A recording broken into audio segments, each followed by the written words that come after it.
So you're probably wondering, after you now know I had old mills and I got this mill, and it's gonna make my life a lot easier.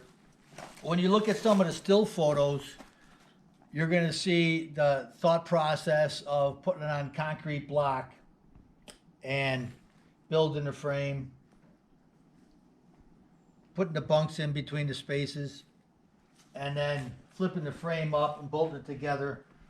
And I'm like, now I got to get it off the concrete block because it's going to go on these timbers. And it just, you know what, obviously the higher you go, the looser things are. And I go, change all that. So you'll probably see some pictures of it on concrete block, and then you see it on this, and you might be wondering, well, where'd the concrete block go? I took the liberty to change my mind and said, this is a little bit more stable, and it's kind of a nice height. By the time I get logs here, I'm working at this height. I'm not up here, so I can step over this if I got to get inside and do anything. So to me, I decided to go that route. If you're doing stationary, you can do whatever you want. I got the saw ordered for 20 feet. You normally, I believe, are buying a 12-foot saw. Some people get a 4-foot extension to make it 16. I had a big enough opening in my little house that I built for this thing, and the last saw, that 20 foot. You can always use 20-foot material.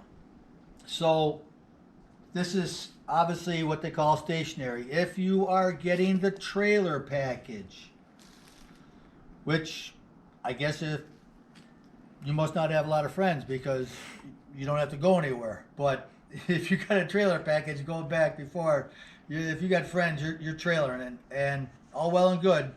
There's some different things that happen when you're putting this thing together if it's a trailer package.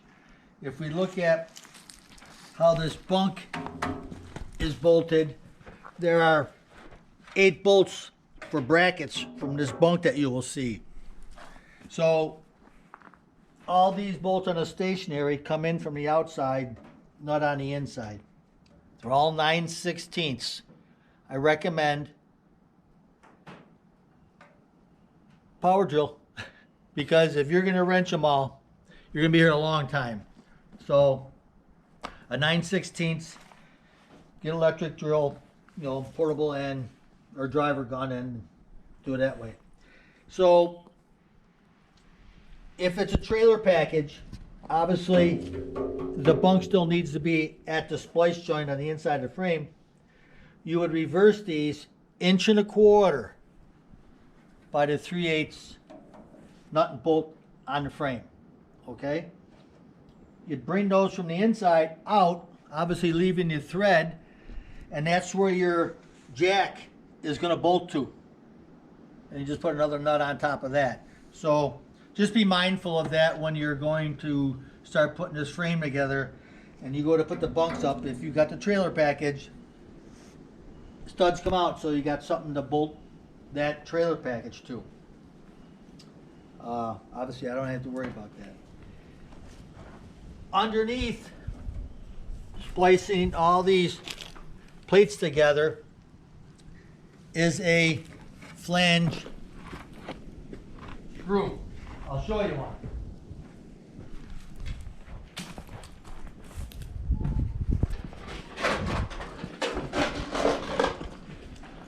So this is what it looks like underneath.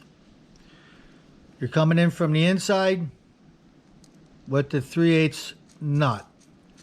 You'll find there's some nice material. When you go to start these, they grip in there pretty good. You get them up into that frame. So I suggest all that is finger tight when you're putting these nuts and bolts together. And we'll talk about that here in a little bit. Okay, stationary mill, not a trailer mill. 20 foot long. And again, it's a Norwood HD36, the V2. Got the 23 horsepower engine, excuse me. And I'm sure that's going to be more than what I had 20 horsepower on the Lumbermate. and it got me through all this hardwood as it is. Just make sure, as you guys there sawyers know, how you're getting your blades set up. If you're cutting softwood or you're cutting hardwood, obviously your set and grind is a little different. So I'm predominantly hardwood. Let's look back at the frame on the inside where these bunks are bolted. I was talking about the corner brackets. So when you see the pictures of how this frame is going together, the first thing most people do is build the bunk. Put your brackets on. There's holes going through here, and it's the machining, I gotta say, is pretty good. The stamping process, the machining process, however they did the steel work, things are pretty tight. So these holes on the inside, it's where hydraulic hose and electrical lines run. You can run your finger on there, and when you put these 4 bolts in there, it's pretty close.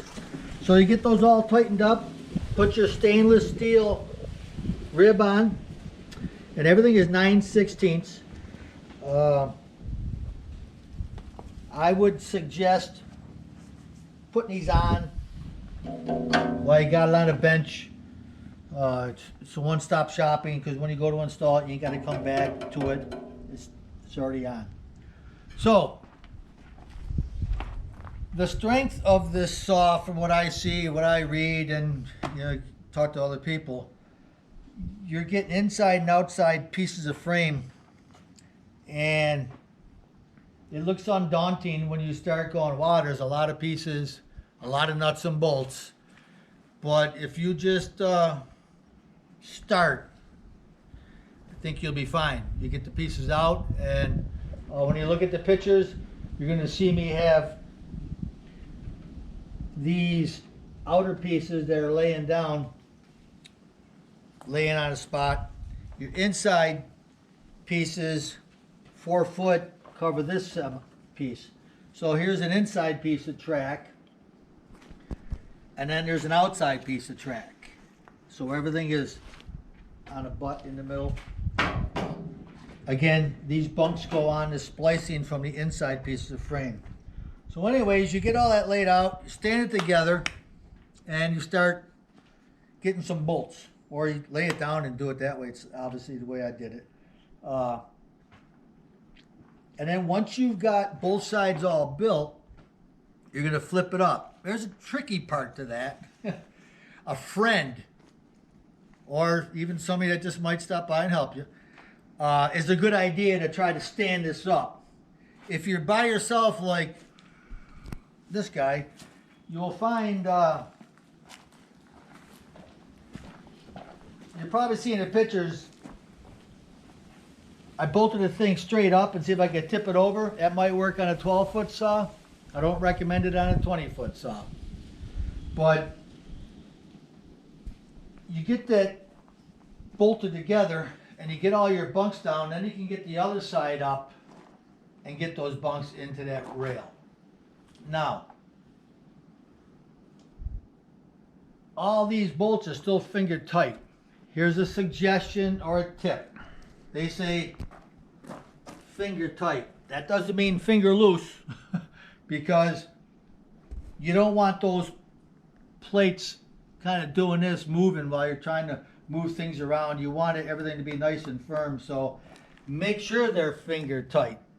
There's going to be some more adjustments coming up in the future, but make sure they're nice and tight.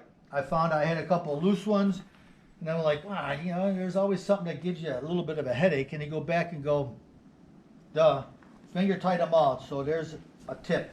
Hopefully you don't have a problem with that. So now, once you've got this all up, you need to get it level.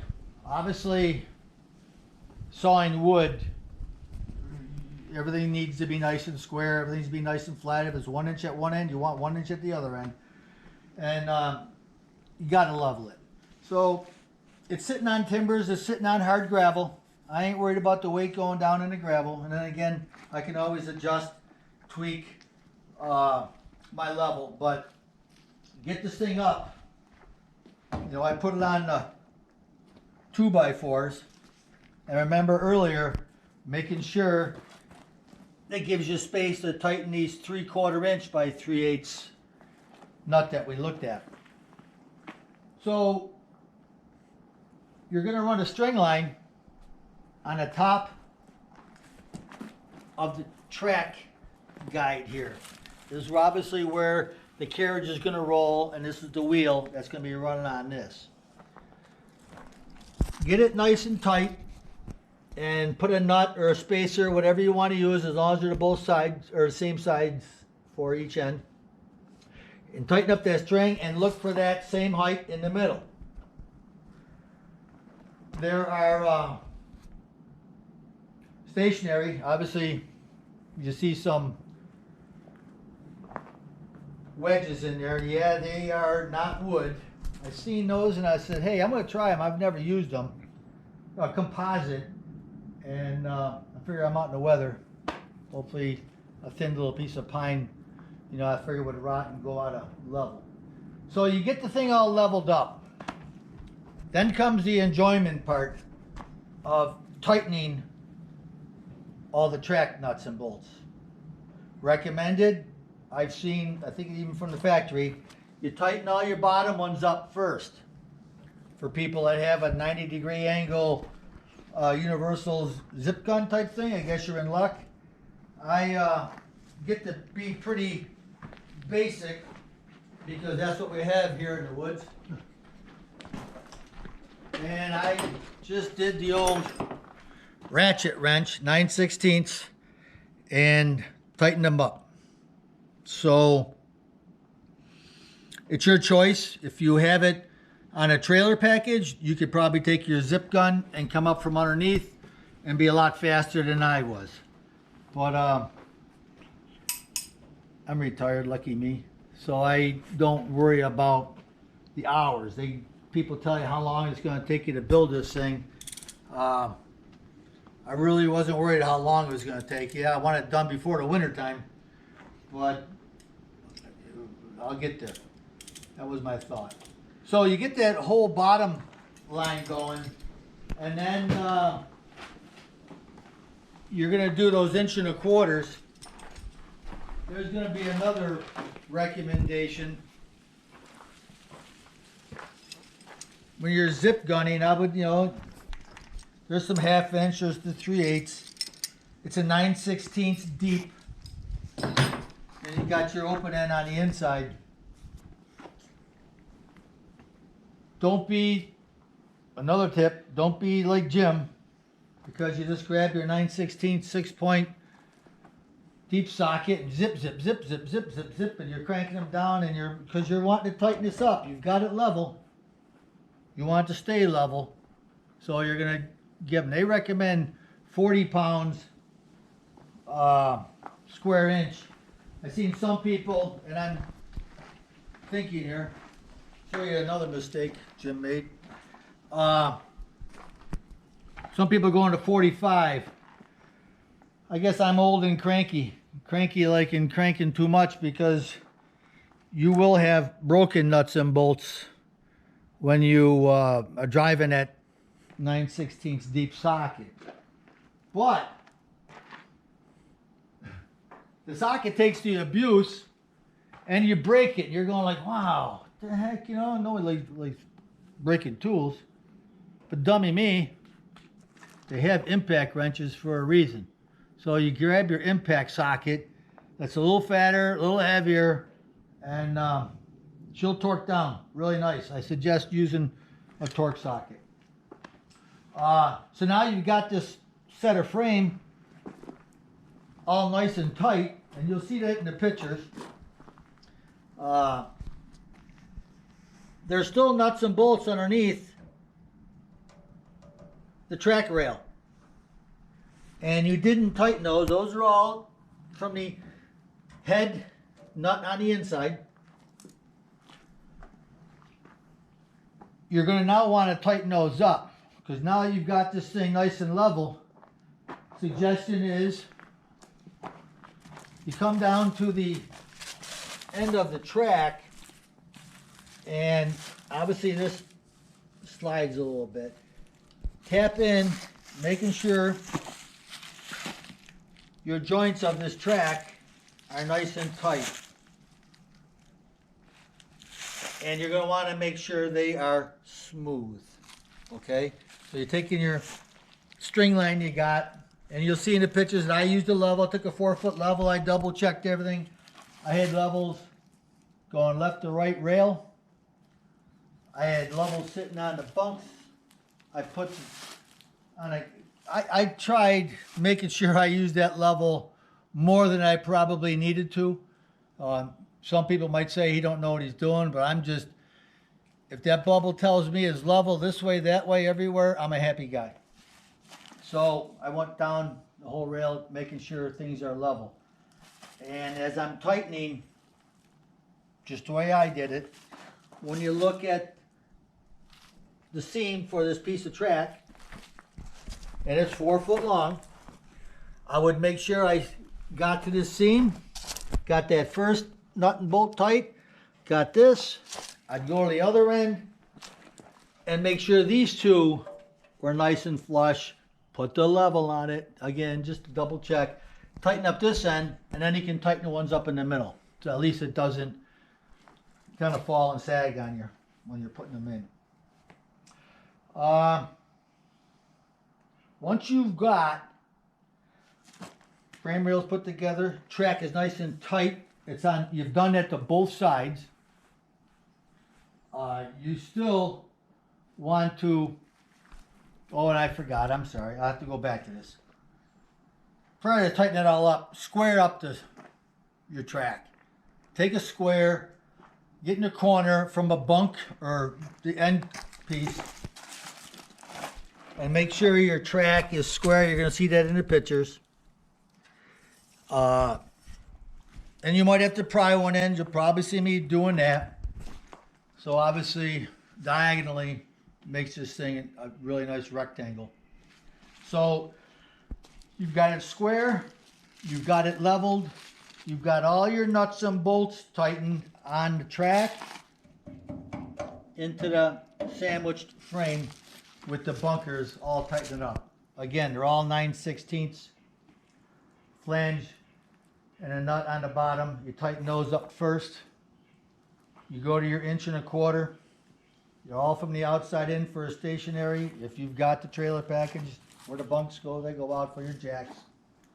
And then once you've got it all nice and leveled and tightened up, comes the carriage. A lot of little parts.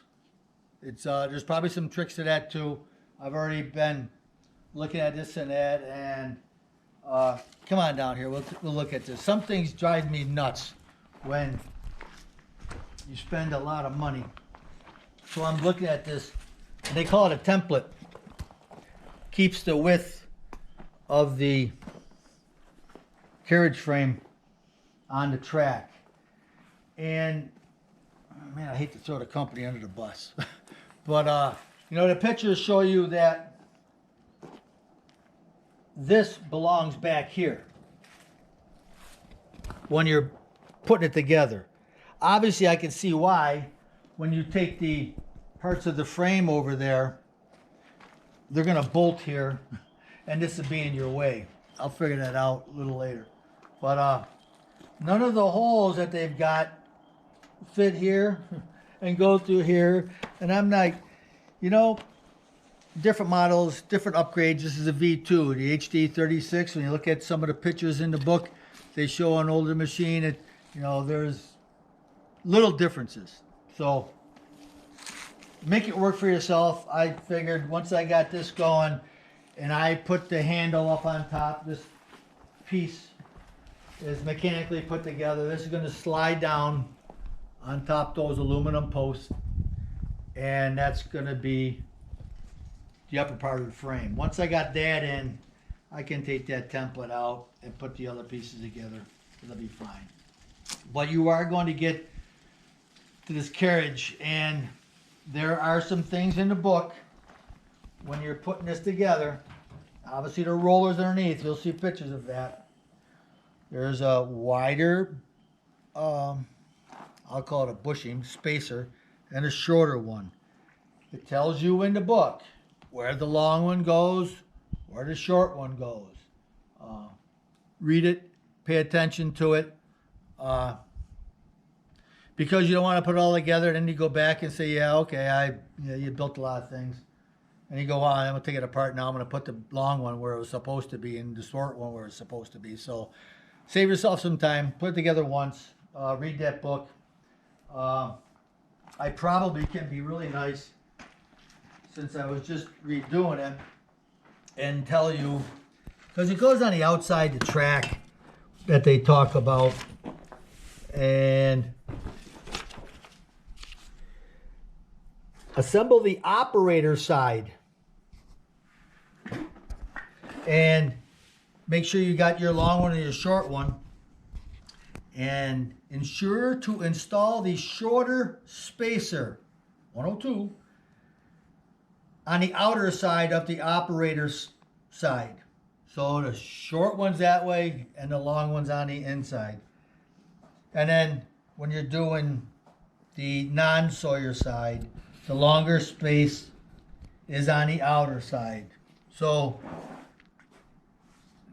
it's the way they want it, that's the way you do it.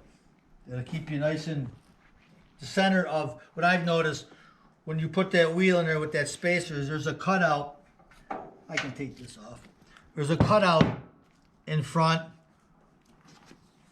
where your piece is going to go to keep it nice and clean. You'll be soaking these in oil, just to let you know. I haven't done that.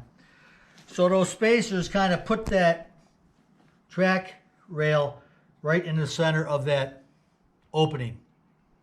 If you don't have the spacers right, you will see that. And obviously, it'll screw up your carriage. So make sure you pay attention to that and get that in right. This is some pretty good material, as I said earlier. There's some weight to this stuff. So depending on who you are, how you are, how you work by yourself, I find myself finding ways to get things done because you're usually by yourself up here. So just get a couple blocks, set it down on some blocks so you can get underneath and put some are through the bottom. They're carriage bolts. And then some are through the top. So get that put together. There's two spacers inside that these bolts are going through. Finger tight those again. And these are Narlock, you know, they got some nylon in them so they don't back off, which is kind of nice. You get that assembled over there, your spacers, and the bottom of the carriage here, which is going to support the engine. And then you have to get this sitting on top, these rails, so you can insert these aluminum posts. Wow, tricky, especially when you're by yourself and you got one end and things are flopping around, you got things C-clamped and you're trying to do the best you can to keep things nice and tight. Just a suggestion. And I come up with this, I think I'd seen a guy do it before. I thought, I'll get it. I would build this and have it sitting vertical here and slide these things through the plastic guides, because it makes it a lot easier instead of you're trying to hold this thing up and drop this down and fit it through this spacer, that spacer, and get it down inside the carriage rail. And you'll find there's two little thin pieces that it sits on, and you're going to have difficulties if you're by yourself. Again, if you got a friend or a passerby, you know, and they're going to give you a hand, take the hand. So what I'm saying is get this vertical, slide these aluminum posts through all the guides, because remember, they're finger tight and they're movable. Get it through where the post is hanging out. Get that post on here and tip it up and at least this is all together, and you can drop that down in there. Once it goes through all this parts and pieces, just pushing it down in to the carriage frame there is fairly easy. I might have mentioned it before. If I didn't, well, it's the first time, but I'm going to make this suggestion. 3/8 3/8 tap. Do yourself a favor. If you see threaded holes, tap them. I'm going to probably sound again like I'm a salesman for this company, but the material is nice. The powder coating is good. So the powder coater guy, being such a good job, he's got that powder coat everywhere, even inside all your threads. So if you think you're going to thread all those through, which are nuts, well, I guess you'll have some broken ones, but it's a pain in the butt. So I suggest you find a threaded hole, clean them up. It'll serve you a little bit better in the future. So now that you've got this sitting up, it'll become time to start putting the top on the upper rails, shaft for lowering and raising the mill. So we'll get to that in the future. You'll see some progress this week. And in the meantime, I got football to watch. I'm a Bills fan. Go Bills.